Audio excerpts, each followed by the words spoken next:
I think you're the host. I'm the co-host of this podcast. All right. So I mean, obviously, we're going to introduce ourselves. Ben, obviously, yeah. this is the born and raised Mackham.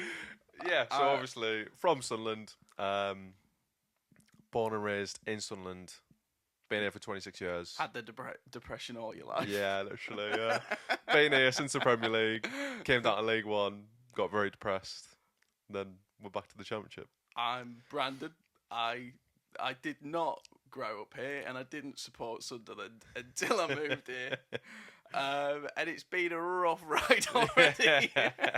We've already seen a fair bit of trials and tribulations. So there's been some rough games to watch, especially last season. Oh, it was horrendous. The end of last season was it was one of the roughest times of my life. Under Mike Dodds. The thing is, like, with last season, I know people complained about us losing Tony Mowbray, but we would have lost him either way due to health reasons. So, yeah, I just think that when they made the decision for him to go, there was grumbles. There was people that didn't want him to go, but there was people that actually agreed that his football wasn't gonna get to the next level. He'd taken the team as far as he probably could. So, if he had stayed, would we have been around the playoffs? Probably, but if we had gone up, I don't think they'd have stood a chance of staying. No, to be honest, not. I'm one of the rare people that likes the Christian Speakman. Well, no, I mean, we both are. I would definitely say we both are. We're not Christian Speakman. No, but there's a lot of people that don't agree with the model. But I think, I've seen it work in other clubs around the world, the way that you have a director of football who it's his philosophy, and then he can bring managers in to work with those players that he's bringing in that suit that philosophy. So it's like Reggie. No one had a clue who Reggie Labrie was. Absolutely not. And he came out of nowhere, comes in, and let's be honest, we've had our best start probably ever in the Championship. I think, what was it? It was like we've won most home games or something, or in terms of like we haven't conceded in any home games. Well, in the first 4 we hadn't. Then Leeds just happened. What a game that was, by the way. That was a stressful one. Yeah, but we got the point. So I tell you what, that is a good segue. We'll go into the Leeds game. Absolutely. I mean, you know what I see all the time on Sunderland fan pages and stuff is the fact that fans are leaving early. And there's that definitely frustrates me. Yeah, there's like a mixed opinion on it in terms of people who are leaving early are saying it's for like reasons, and then obviously the people who are staying are like, you're not diehard fans. Well, let's be honest. I wasn't born into being a Sunderland fan. No, I've moved up here within the last few years. I've backed the club. Well, I started going to watch it for a bit of pleasure. Suddenly it ruins or makes my weekend. But I wouldn't leave with 5 minutes to go. And I've not been born with that passion, so I don't understand why people do. I mean, if you've got somewhere to be, I kind of understand it. Because, we are stuck in the stadium for 20 minutes after a game in our seats. So I get it if you had to be somewhere. But if there's nowhere that you need to be, then you back the boys to the end. Like, we like the fact that the players come round at the end and you get to applaud them. True. You have that moment with the players. If you're not there, then they're not getting that from you. So I think there's a difference between, like, a supporter and a fan. Yeah, no, absolutely. I mean, absolutely. I think, like, somebody will just put a Sunderland top on and then go to the game, won't they? Yeah. And you'll see it in these Sunderland fan pages, like, who's selling a ticket and stuff. I don't expect everyone to have, like, unbelievable passion for it and live and die, like, for the club. Sunderland. Yeah, absolutely. Yeah. So I understand that some people, that's not the way that they're going to be as a fan, but it's annoying that it's like, it's always when there's, like, a goal kick in, like, the 85th minute. Like, we'll miss a shot and then fucking 3,000 people in unison stand up and start leaving. It's like, what the? Do you know what, like, rides me up the wrong way as well is when we're watching a game and like, all right, we're what 1-0 down or something, and then the whole stadium, and I mean the whole stadium, just gets on the players. And I'll be honest, you just see like the style of play change like massively. Oh yeah, it lifts them. Like the players, well, it either makes or breaks the game. Yeah, Because we've been at games where the fans have got on the players' backs and players have hidden. Like it's just made it worse. But a lot of the time, when the fans get behind, they do try to get behind them first. No, definitely, in general, and there's like that roar of "Away lads," like, echoing around the stadium, and then suddenly like that lifts the players. Yeah, but it can go the other way, and we've seen it go the other way. And then, I mean, we've got people that sit near us that just hurl abuse it's non-stop. Yeah, it's bad. I mean, luckily we're up far enough where the players probably can't hear it. But if that's happening in all the sections of the stadium, they're gonna be hearing. Yeah, they're gonna be hearing some abuse, especially on maybe like the pitch side rows. Especially if someone is hurling abuse at you. Like. Yeah, that's true. But anyway, let's talk more about the game. So, I want your best player of the game. The player. Well, you already know who my best player is. We'll get on to it. I want your best player of the game. Yeah. I want your player that you think could be replaced for next game. I already know. And I want one thing to take away from Libri from that game. Right. Okay. So best player, obviously, Job. Without a doubt. The Job Glazer. So I always back this boy from like as soon as he came to the club. Yeah, same. Just no. Don't lie. He's always showed the passion. Like absolutely loves it for the club. Even like he does. Jude watches him on a night, which I think's amazing as well. I think him watching the games is pretty cool. No, yeah, that's so good that a player that has no part to play in the club. It's really good that he's watching. That really helps us. Well, it does. But anyway, like all last season, all right. By the end of the season, he looked fatigued. But what was he? 17, I think, and he 18. wasn't. Yeah, just gone 18, and he wasn't getting rotated. We didn't have anyone else. Yeah, well, the whole squad stunk the end of last season. Oh, yeah. So I think it was more. I mean, when you don't appoint a manager and you just like ride it out for the rest of the season, that is mentally for the players, they've got nothing to play for. Yeah, absolutely. So they were burnt out. They had no real direction. They didn't know who was going to be the manager. So I understand that. But yeah, Joe was your best player of the game. Because I feel like after pre-season, he's come back so sharp. And even, all right, we went 1-1. What was it, 1-1 after like so many minutes. He just looked like he wanted the ball all the time. Where I think the press came off a little bit. For me, he was the best player of the first half. Yeah, I mean, I rate that. Second half, I don't think he was quite the same. He assisted Brown. That's an assist. The best player on the pitch on the day, though, I think was Dennis Shirkin. And I think he has been one of, if not the best player in the Championship this season. I was going to say, I mean, obviously we've had this discussion off camera. And yeah, like, he's definitely up there in like he's got a couple top 3. of aspects that he can work on, but I think one thing you've got to remember is that he's just gone a full season without playing. Yeah, and he's came back this good. Yeah, like he's a joke. Like the guy is putting up insane numbers that I won't get into in the first episode. Start dropping some stats. Yeah, honestly, I live and die by stats. Yeah, so, you do. Yeah, but he's unreal. So Dennis Shirkin was my best player of the match. Yeah, I mean, like, I know people were getting on the back of Hume as well. I didn't think he played that bad. I don't think anyone played bad. Like, even when I say my player that I think wasn't great in the game, it's not that he wasn't good.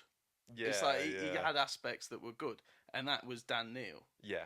I feel like he's a great link-up player, but just in a midfield where you've got Rigg and you've got Job outshining you, and one's like, it's not. 18. Is he 17? Yeah, Rig. Rig's 17. Yeah, I think he's still 17. Yeah, and then Job's like 19. So I know Neil's only 22 as well. Yeah, true. He's like young captain, isn't it? Really? Yeah, but I just think that he was a little bit off the pace compared to the other midfielders. But all in all, I thought everyone was great. I think a bit of experience wouldn't go amiss in that midfield. So who are you replacing in the midfield? Because there's 3 of them, and sometimes the young lads might need a rest. Or I don't think it's fair to say there's a best 3 when other players haven't played yet, because you already know who would be playing in the 10 for me, and he doesn't even get in the matchday squad anymore. Yeah, he doesn't. Yeah, Adil Ashish should be in the squad, but he's not going to be. I think he's unreal. I think he's unreal, but he's not going to play under Labrie because there's clearly something that's gone on there previously at Lorient, which is why he probably sold Adil to us. Yeah, it doesn't make sense that he was sold to us, then the managers come in, and then he just doesn't get any starts. Instantly not putting him in matchday squads. Yet you've got under 21 players in your matchday squad. Starts. Like they're on the subs, and I just think like you've already got Roostin on the bench, and then you've got that young Trey, whatever his name is, but he's not ahead of Ashish. No, absolutely not. And I feel like Watson, he could be class. He's got some passion. But he's not Adil Ashish. Well, yeah, but they play 2 completely different roles. Yeah, but how do you go from the PSG academy? You win the World Cup for the under-17s with France, and then you cannot get into the Sunderland squad. It doesn't make sense. Like something's amiss there. But he would be in my best midfield. But then Riggs cooking, so true, I'm less bothered. It's like how we've lost Clark. Yeah. And Mundell is on fire. Yeah. Mundell has not had a stinker yet at all. I remember when we signed Mundell in January, you were like, watch, like, this is Jack Clark's replacement, I'm telling you now. And I was like, all right, yeah. Literally, first game he came on, I was like, shit. He's red. It was that first sprint he did, and you were like, just adjusted in my seat a little bit. Yeah, well, he's rapid, but it's not even just what he does on the ball; it's the work he does off the ball. Yeah, his pressing that he does. He's literally constant on the press. Anytime we're on an attack and we're getting forward, he gets forward. If he notices Shirkin is out of position, which is not in a bad way, he just gets forward. True, yeah. He always is more tentative to get forward and make sure that we have that extra body. Like the way that they doubled up on Nonto. Oh. I mean, I know Nonto ended up getting an assist, but that guy literally has caps for Italy. Yeah, well, exactly. Yeah. And he's young. He's one of the best players he's one of the best players with an Italian passport. So for him to be at Leeds still is already a joke. Yeah, like, true. Why is he doing a second year in the Championship? I don't know. But they managed him pretty well. And to the point where Nonto moved sides for a period of the game. He went over to the left because he was having absolutely no luck. And then the one time he got a bit of space, he whipped it in onto an offside head. Yeah, it was definitely offside. Honestly, if that went to VAR, if we had VAR, it's off. It is off. It was. I don't care. A great ball, though. Yeah, obviously, yeah.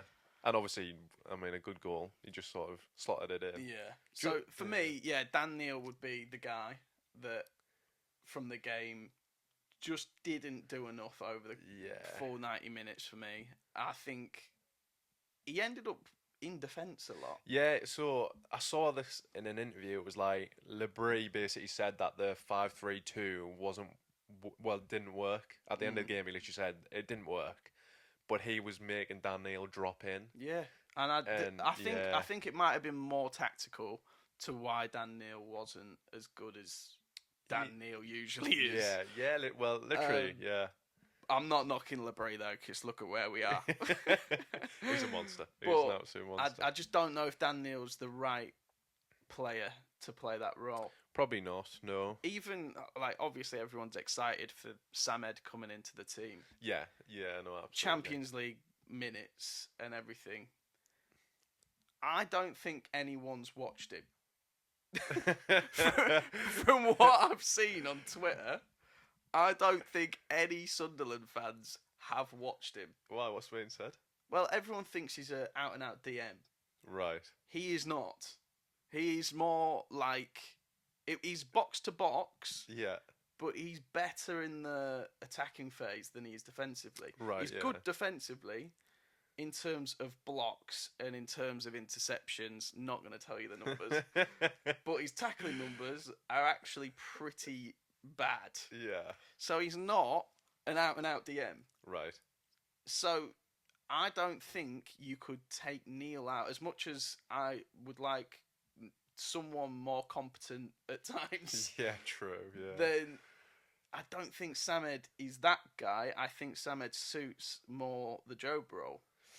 Yeah, but then do you pull Job out? Especially after the start of the season that he's been having. Not right now. Samed's going to have to play and deserve his spot. He's going to have to come off the bench and he's going to have to prove himself. Yeah. It's the same for every position, though. Well, there's not a single position on the pitch where you think we need someone else. It was like when Mienda was injured, people were glad Isidore was going to get a chance, but we were also sad Mienda was injured. Yeah. Like, Wilson is cooking. He looks great. He does, yeah. But Mienda also is very good. I mean, my front three has both of those in it. True. Yeah, I mean, the thing is, right, is I'd honestly think about 75% of our fans didn't actually realise that most of his games were in centre forward. And obviously, Labrie did say in an interview, like, yeah, he'll be playing on the left, which is fair. Like, obviously, if you're watching the interviews and stuff, then as a fan, you're going to be like, well, he just plays on the left or the right or whatever. But then everyone was complaining that we didn't sign another striker. And I were literally, like, commenting on these, like, pages, like, look, he plays centre forward. He's played the most games as a centre forward. Well, I like the fact that we've got someone who can play centre forward. Yeah, but also has the ability to move into like a wide role. He can actually play in the 10 as well. He's more of like a second striker when he plays there. But he played there for Zenit in like the run-in last season.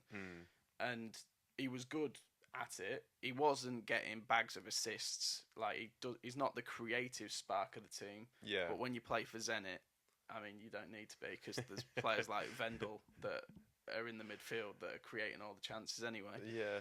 Which, we'll not get into Zenit St. Petersburg. Yeah, we're going deep now. We're going deep. But yeah, I think we're gonna have a very different team by the end of the season, even with the players we've already got in the squad. Even like that, Alexic as well. We haven't brought him in to just sit there all season, so we're gonna see him. And I think we'll see him soon as well. Yeah. But anyway, we'll move on to what do you take away from the game. In fact, you didn't give your player of the game that you would replace, or that you weren't as happy with. To be fair, after the interview with Labrie, it would have been Daniel. It would have been Daniel in terms of he had a stinker down at Watford, wasn't it? And then he obviously... it wasn't, he didn't look like he was shining sort of in the Leeds game, but sometimes if like you normally say, if a player goes unnoticed, he's normally doing something right. So yeah, well, especially in his position, like he's one of those players where if the team's doing well but you don't notice him, it's probably because he's got the team clicking so well. Well, exactly, yeah. Like he's a cog in the team. He's not there to be a glamour player. He's not a Job where he's going to hit a 35-yard missile. True, yeah. He is the man that just keeps the ball moving. And some people think that's boring. I think that's so much more needed than a guy that's going to take 5 shots a game and miss 5 of them. Do you want to hear my really controversial take? I don't know. But they do. Right, so Luke O'Neill out the back four. playing as a CDM. So you've got Job, Rig, and '09, and then you've got Ballard, Metham, Sherkin, and Hume. I don't think that's that controversial. No, that is a controversial because the people around us were like, "See, he is a centre back," and I'm like, "Well, His aerial win rate doesn't tell us that." But I love Luke O'Neill now. yeah." I mean, obviously, in our bad patch last season, he was the person frustrating the hell out of me. Yeah, But this season, while we're playing well, it's his ability to find a pass. Like he can cut straight through the midfield and put it straight into the attackers. That is massive. If we're gonna play this system where we kind of press with a 4-4-2, which is what we do, by the way, and then we defend in a 5 at the back when we get into the defence. So while we're high up the pitch, it's a 4, and when we get into our final third, it's a 5. I think you're right that Luke O'Neill would make the most sense. Well, yeah. To shift up into midfield while we're pressing. He basically does anyway. Well, yeah, he just leaves our defence open and goes and tries to win the ball, and he wins it a lot higher up. He's less likely to win it if he stays and tries to win a duel. Well, that's it. And obviously, when Ballard's sort of injury free, you've probably got the best two centre backs in Metham and Ballard. Yeah. I mean, they're both beasts in the air. Well, exactly. Yeah, I would like that, and I also think Hume is solid. So them with 09, and then that would just allow Sherkin to basically bomb up and stay up. Just cook. Yeah, just do what you want because we're solid enough at the back. It would be a change of formation, I would say, in our attacking phase though, because I don't know if Luke O'Neill can do what like a Dan Neil can do. Probably not, but he plays the ball down the middle from our third. Yeah, I just think it's easier playing with the game in front of you. True. Yeah. Like you've got way more time. You can see everyone. Yeah. Will Luke O'Neill get caught out on the ball more? I think he probably would. Dan Neil, he can react very quickly and he turns on a dime. Yeah. And gets away from a man. I don't know if Luke O'Neill does that. Probably not. I mean, not to the same level. No, definitely not to the same level. But I'm not sure. I think he might. He would probably struggle, but it would just be like he's played midfield before though. Yeah. Like I think one thing that people forget is that he was a centre mid that got moved to right back because we had a lack of right backs, and we still lack him. We had centre mids, but I don't think they were that great. No. I mean, at the time he was moved to right back, I think Rodwell was our centre mid. Yeah, probably. And so yeah, like he moved to right back, and then he was pretty good, but they moved him to centre back because he doesn't really have the crossing or the pace. Play fullback. Yeah, he's definitely a ball playing. Although he defender, looks faster this season, and he looks. His touch looks better. You see him beat Nonto to the ball. I was like, who is this guy? It's Kyle Walker. Literally, it's his determination. It adds an extra bit of pace. Well, did you not see the video of him jumping on the fans? No. Oh, honestly, right. So we celebrate obviously the own goal. Yeah. He's literally just gets on the sort of sponsor sidewalk and just dives on all the fans.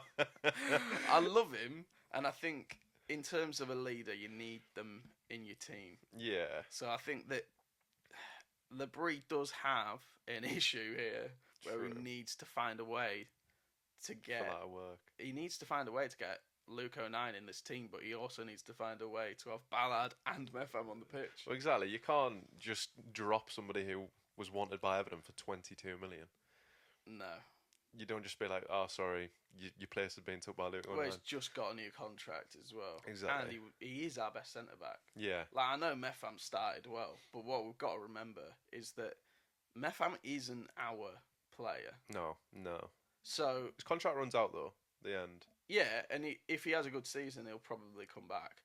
But you don't devalue the guy that was your best centre back last season and just leave him on the bench for Luke O'Nien. Yeah, true. I mean, that's true. So, I mean, we're going to see so many variations this season because there's going to be other injuries too. Oh, yeah. Like, you're going to get injuries over the season, which if Shirkin gets injured...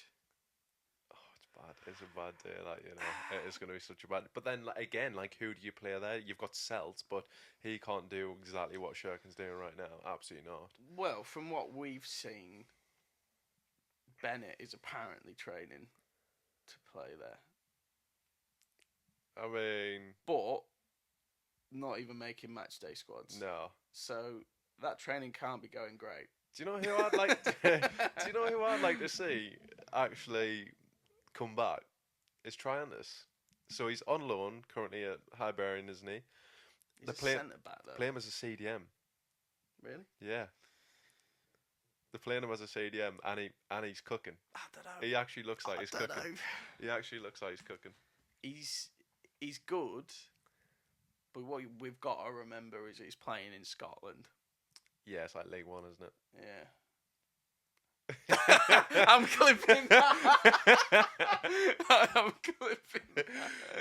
Yeah, honestly, most of the division is League One standard. Yeah. Part of it is Championship, and part of it is like lower Premier League. Celtic. Some players go to die over in Scotland, don't they? Yeah, I mean, some just never make it out. Defoe. Oh, no, you can't go in on Defoe. No, before he went there, it's fine. He played like 7 games for us or something, and then just decided to leave. Yeah, but he did us a favour by deciding to leave. Well, true. Save the wages. Yeah, he decided that I can't do this anymore. I'll hang my boots up. He didn't long it out for the season. Well, just be shit all season. That is true.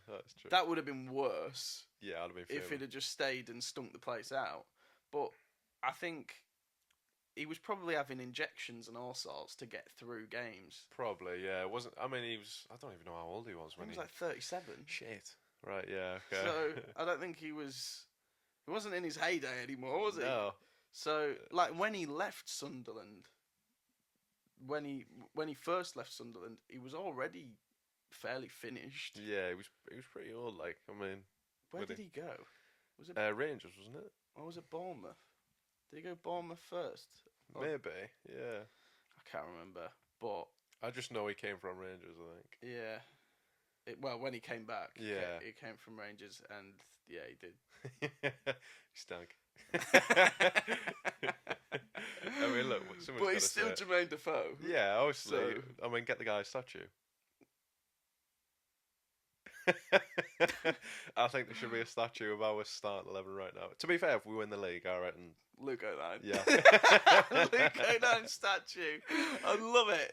Imagine that outside the stadium, though. Oh, I would actually love a Luke O'Nien statue. But it's got to be of him like crunching someone during the Newcastle game. Was it Miley that he absolutely I think so, wiped out? Yeah. Imagine that, just wiping out like a 17-year-old kid. Yeah, everyone was fuming about it. I was like, what do you want him to do? Just stand off? Yeah, exactly. Just you're Luke O'Nien. Do what you want. Yeah. Everyone's cheering it as well, like, Gareth! Right, anyway, I think we should finish this with predictions. Yeah. For where you think we'll finish at the end of the season. I think we'll finish second. Fuck. And that's not me being deluded. Well, technically could be taken as delusion. But it depends when you're watching. Well, yeah, literally. I mean, if I'm watching this back and we're like, let's face it, by Christmas we could be totally out of the race. Yeah. I mean, the way we're going at the moment, I'd say second. I reckon. I don't know. I reckon Leeds probably come back. Sheffield United maybe. Sheffield United win it. I think we'll finish 4th. What makes you think that? Sheffield United are joint points with us right now. And they've had a point deduction as well. And they had a 2-point deduction. They haven't lost. Yeah, that's... Right? There's also Burnley. There's also They stink. No, they don't. Yeah, they do. No, they Yeah, don't. they do. They- Do you not just watch the game? Yeah, but they lost all their biggest players They stink. basically in the last week of the window. They're still figuring it out. That season where they won the league and last went up, they started this bad. And then they won by like over 10 points. Well, yeah. I mean, we've got Reggie. We do. Still haven't seen us through a full season. No. It's still very new. Like, there is such thing as a new manager bounce in the middle of a season. True. So, we're starting this strong. That's great. We need to build on it. In January, if we don't get a left back to be able to back up Shirkin, He looks fatigued already. We're 9 games in.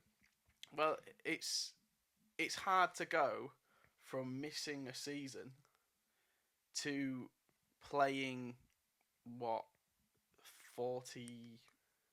It's like 46. Basically 43, 50 games, including cup games. Yeah. Yeah, it's tough. I mean, we're not. Well, yeah, we're not. We're out that cup.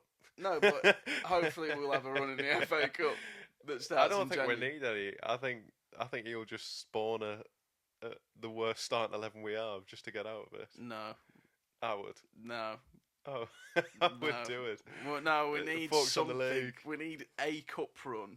Focus on the league. Yeah, but we should be able to go up, but use a cup run for like a morale thing. Like, I'm not being funny. Our rotation squad shouldn't be so weak. Yeah, I mean that is another issue, isn't it? Like, you look at the depth of, say, a Leeds, their second squad is worth more than what we've paid for our first squad. Probably worth more than one player. Well, there's players that they don't play. Like, they've got Patrick Bamford doing nothing. That's crazy. Like, if we had Bamford, he'd start. Oh, he'd start every game. Yeah. Maybe not now that Wilson's Nah, playing cooking. well. Yeah. But if we had the option to sign him in the summer, we would have probably took that. Yeah. You'd have been happy with a Patrick Bamford. Yeah.